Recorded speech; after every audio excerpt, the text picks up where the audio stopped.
अगर आप म्यांमार जाना चाहते हो बट आपके पास टाइम नहीं है या फिर आपका इतना बजट नहीं है, तो आज मैं आपको मुंबई में ही म्यांमार के दर्शन कराने वाला हूँ। So hello guys, welcome to my channel. My name is Parthiv Tawde and आज मैं आपको लेके जा रहा हूँ ग्लोबल विपासना पगोड़ा, जो कि डिट्टो कॉपी है श्वेटगॉन पगोड़ा की, जो कि म्यांमार में है। तो इस वीडियो में मैं आपको दिखाऊंगा ये सुंदर ऐसा पगोड़ा एंड यहाँ तक कैसे जाने वो भी मैं आपको बताऊंगा। तो वीडियो को एंड तक पूरा देखना और बिल्कुल भी स्किप मत करना।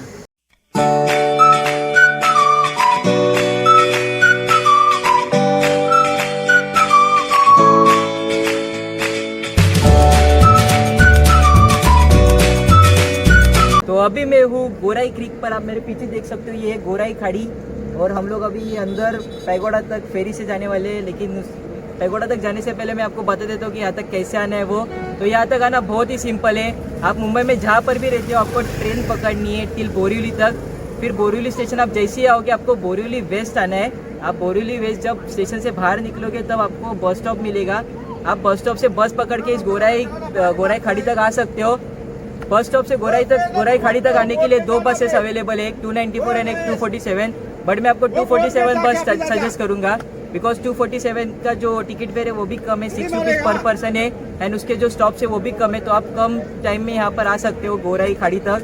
बट अगर आप 294 पकड़ते हो जैसे मैंने गलती की, तो 294 की जो टिकट फेयर है वो 13 रुपीज़ है पर पर्सन एंड उसके जो स्टॉप्स है वो भी बहुत है। तो यहाँ तक आने के लिए बहुत टाइम लगेगा आपको अगर 294 पकड़ते हो तो मैं आपको यही सजेस्ट करूँगा कि 247 पकड़ के यहाँ तक आओ। एंड अभी हम गोराई क्रीक तक तो आ चुके हैं। अभी हम फेरी से अंदर जाएंगे और मैं आपको बताऊंगा फेरी की जो इन्फॉर्मेशन है वो मैं उधर जाके बताऊंगा, क्योंकि अभी तक मुझे भी पता नहीं है। एंड आज मैं आपको इस व्लॉग में बताने वाला हूँ कि एक्चुअली ग्लोबल विपासना की शुरुआत कैसे हुई, मतलब क्यों हुई, कैसे हुई और किसने की। तो वीडियो को एंड तक पूरा देखना और चलो चलते अभी हम पैगोडा का एक्सप्लोर करने।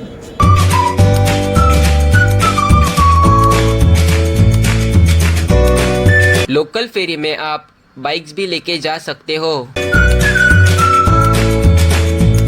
So that is the place जहाँ पर मैं जा रहा हूँ, द ब्यूटीफुल पगोड़ा।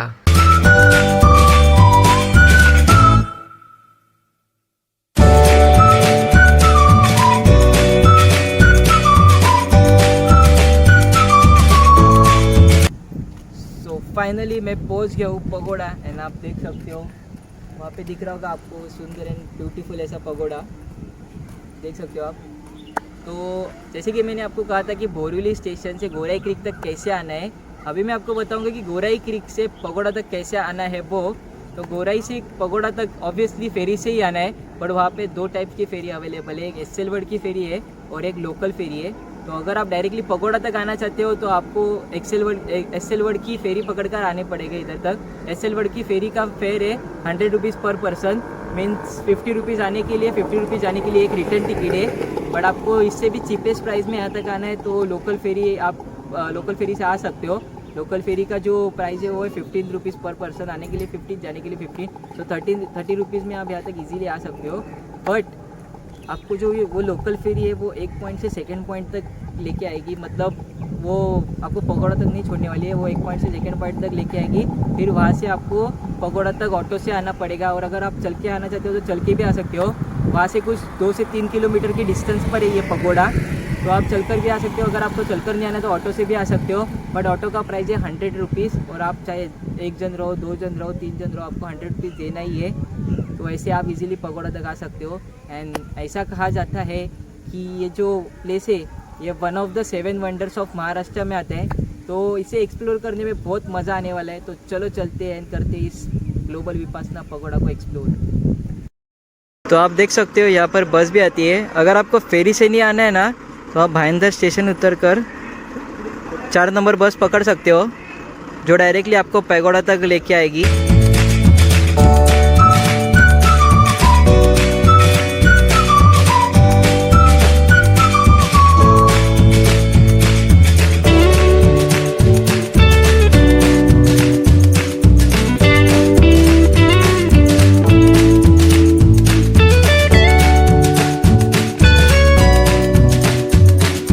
जैसे ही आप पगोड़ा में एंटर होंगे आपको दिखेगा एक बड़ा सा बेल टावर। वहाँ पे लोग सब बेल बजा रहे हैं, सब घंटा बजा रहे हैं। और फिर आपको उसके बाजू में ही दिखेगा गोंग टावर भी। तो चलो ऊपर जाके बेल बजाते हैं।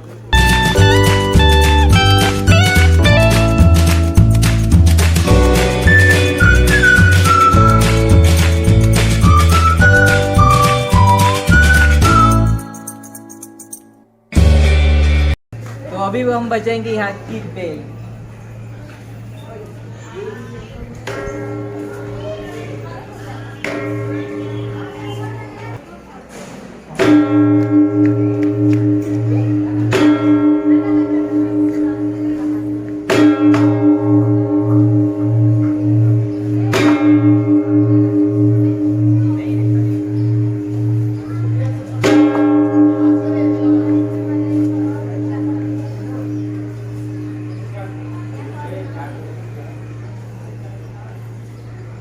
तो ये था बेल टावर। अब हम जाएंगे गोंग टावर में।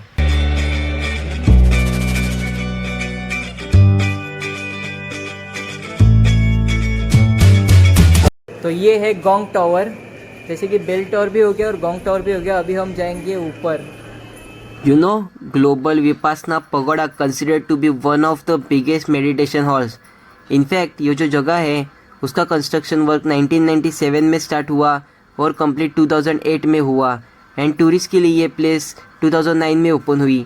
And this place is build to promote peace, harmony and Vipassana in our life.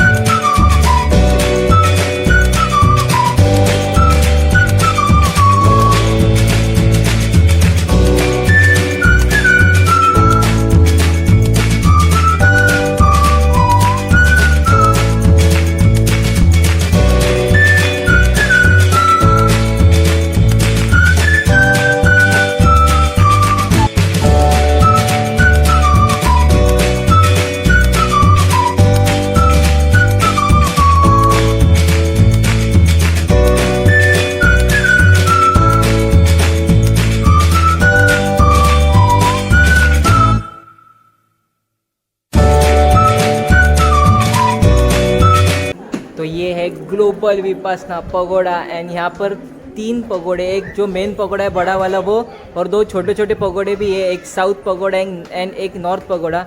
अभी हम जहाँ पर है, आप मेरे पीछे देख रहे हो, वो है साउथ पगोड़ा। एंड यहाँ पे जो हॉल है मेडिटेशन हॉल, वैसा कहा जाता है कि one of the biggest meditation hall है वर्ल्ड का। यहाँ पर at a time 8000 people meditation कर सकते हैं। एंड यहाँ पर टोटल 8 गेट है, जिसमें से गेट नंबर 6 ये सिर्फ उन लोगों के लिए जिन्होंने ये मेडिटेशन कोर्स लिया हो। मेडिटेशन कोर्स यहाँ पे 10 डेज़ का रहता है। तो अगर आपको यहाँ पर मेडिटेशन कोर्स लेना है तो आप इनकी लिंक पर जाकर चेक कर सकते हो। जिन्होंने मेडिटेशन कोर्स लिया वो गेट नंबर 6 से जा सकते हैं। एंड जिन्होंने नहीं लिया, मतलब जो विजिटर्स है, जो टूरिस्ट थे, उनको गेट नंबर 7 से अंदर जाने की परमिशन है। इस मेडिटेशन जो डोम है, पिलरलेस पूरा डोम, वो देखने के लिए वो गेट नंबर 7 से जा सकते हैं। एंड 8 से एग्जिट है। एंड आप देख ही चुके होंगे कि कितना बड़ा ये पगोड़ा है। और भीड़ भी बहुत है, बहुत पब्लिक आती है यहाँ पर इस पगोड़े को देखने के लिए। अपनी फैमिली इसके साथ आती है, कपल्स लोग भी यहाँ पर आते हैं। तो बहुत ही सुंदर है और यहाँ पे हवा भी बहुत मस्त चल रही है।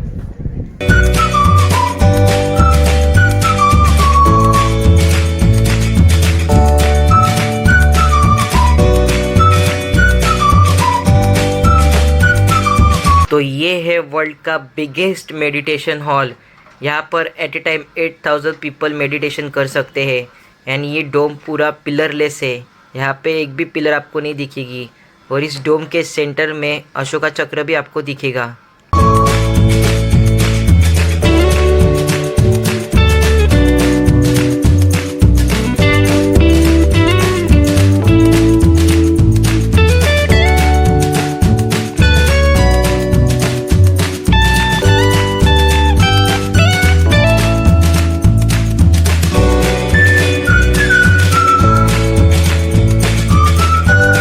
यहाँ पर आपको इंस्पिरेशनल, मोटिवेशनल कोट्स भी पढ़ने को मिलेंगे।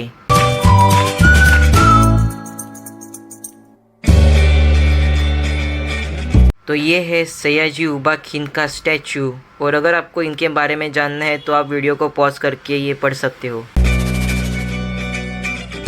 यहाँ पर अशोका स्तंभ भी है और आप यहाँ पर फोटोज़ भी क्लिक कर सकते हो। तो यहाँ पर सत्यनारायण गोयंका एंड इलायची देवी गोयंका का भी स्टैचू है, और अगर आपको इनके बारे में जानना है तो वीडियो को पॉज करके आप ये भी पढ़ सकते हो। एंड यहाँ पर गार्डन भी बनाया गया है छोटे बच्चों को खेलने के लिए।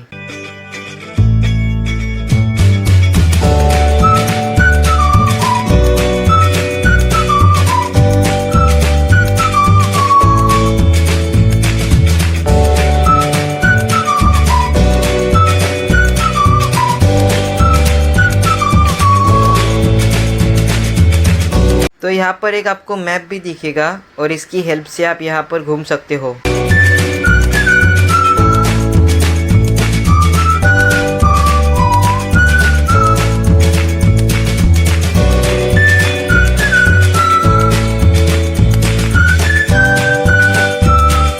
तो ये है रंगभूमि, यहाँ पर आप बैठकर पगोड़ा का सिनेमैटिक व्यू भी एंजॉय कर सकते हो।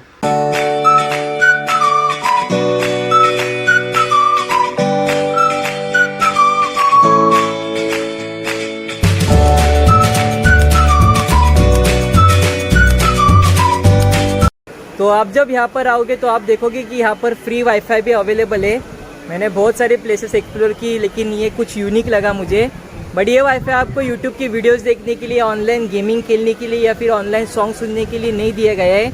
एक्चुअली यहाँ पर आपको गाइड करने के लिए कोई गाइड नहीं है, आपको बताने के लिए इस प्लेस के बारे में। तो आप ऑनलाइन सर्च कर सकते हो और उसके लिए ये वाईफाई आपको यहाँ पर प्रोवाइड किया जा रहा है।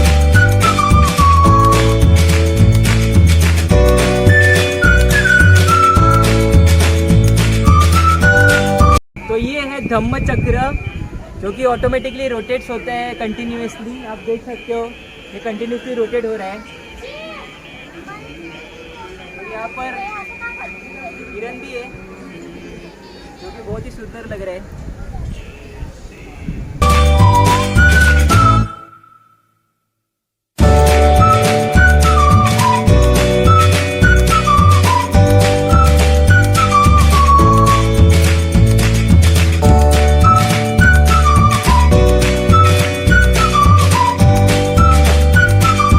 सो मुझे ऐसा लग रहा है कि यहाँ पर जो पगोड़ा में जो लोग काम करते हैं वो शायद से यहाँ पर रहते होंगे, क्योंकि इसका जो डिज़ाइन है वो मुझे पगोड़ा की तरह ही लग रहा है।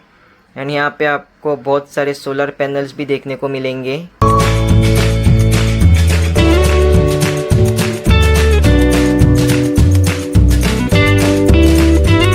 तो अभी मैं आपको बताऊंगा पगोड़ा की हिस्ट्री। विपासना ये इंडिया का one of the most Asian meditation technique है, which means to see thing as they really are. इस मेडिटेशन की शुरुआत गौतम बुद्ध ने की थी। साउथ एशिया या इंडिया में पगोड़ा यूजुअली बुद्धिस्ट टेम्पल को कहा जाता है। जैसे इंडिया आगे बढ़ने लगा, ब्रिटिश ने इंडिया को रूल किया एंड इंडिया से धीरे धीरे विपासना का नाम मिट गया। बट फॉर्चुनेटली गौतम बुद्ध के एक फॉलोअर ने इस टेक्निक को आगे बढ़ाते हुए म्यांमार में सिखाने लगे। वहाँ की योगन सिटी में श्वेटगॉन पगोड़ा बनाया और विपासना को पूरी दुनिया तक पहुँचाया। तो इंडिया के म्यांमार को इंडिया की विरासत उर्फ विपासना को संभाल के रखने के लिए थैंक्स के बिहाफ में श्वेटगॉन पगोड़ा का डिट्टू कॉपी मुंबई में बनाया गया है। एंड इसे बनाने में 11 ईयर्स लगे। इसका कंस्ट्रक्शन वर्क 1997 में स्टार्ट हुआ एंड 2000 में ये कंप्लीट हुआ।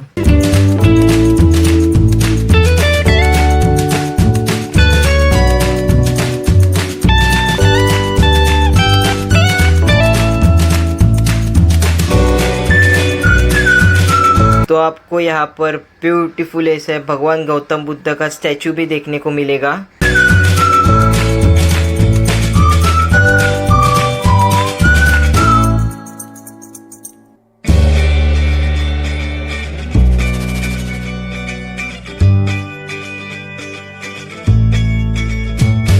तो यहाँ पर कैंटीन भी है जहाँ पर आप लंच एंड ब्रेकफास्ट भी कर सकते हो। तो एग्जिट करते समय आपको इस शॉप से गुजरना पड़ेगा और यहाँ पर भगवान गौतम बुद्ध की बहुत ही सुंदर ऐसी मूर्तियाँ भी आपको देखने को मिलेगी। तो मेरा पगोड़ा पूरी तरह एक्सप्लोर करके हो चुका है एंड अभी मैं घर पे जा रहा हूँ. So here I am ending my blog. अगर आपको ये वीडियो पसंद है तो वीडियो को लाइक करना, कमेंट करना, इस वीडियो को अपने फ्रेंड्स, फैमिलीज, रिलेटिव, नेबर सभी लोगों में शेयर करना ताकि उन्हें भी इस प्लेस के बारे में पता चल सके. एंड चैनल को अभी तक सब्सक्राइब नहीं किया तो चैनल को सब्सक्राइब करना.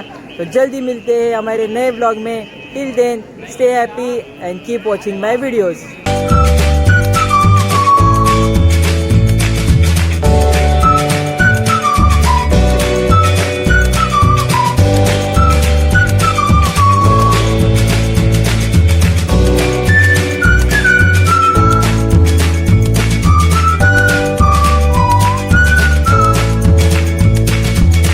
बहुत ही सुंदर प्लेस है पगोड़ा. अगर आप वन डे ट्रिप प्लान कर रहे हो तो यहाँ पर आना बनता ही है. बहुत मज़ा आया घूम के. बहुत कुछ है यहाँ पे देखने जैसा. और अंदर लोग भी मेडिटेशन कर रहे थे, वो भी देखा हमने. और वो जो मेडिटेशन डोम है वो बहुत बड़ा हॉल है, विदाउट मतलब पिलरलेस हॉल है वो. बाहर पे बहुत सारे पिलर आपको दिखेंगे जो बहुत सुंदर है, लेकिन अंदर आप देखोगे तो मेडिटेशन हॉल पूरा पिलरलेस है. तो अभी मैं जा रहा हूँ घर पे एंड ये व्लॉग कर रहा हूँ अभी यहाँ पर एंड.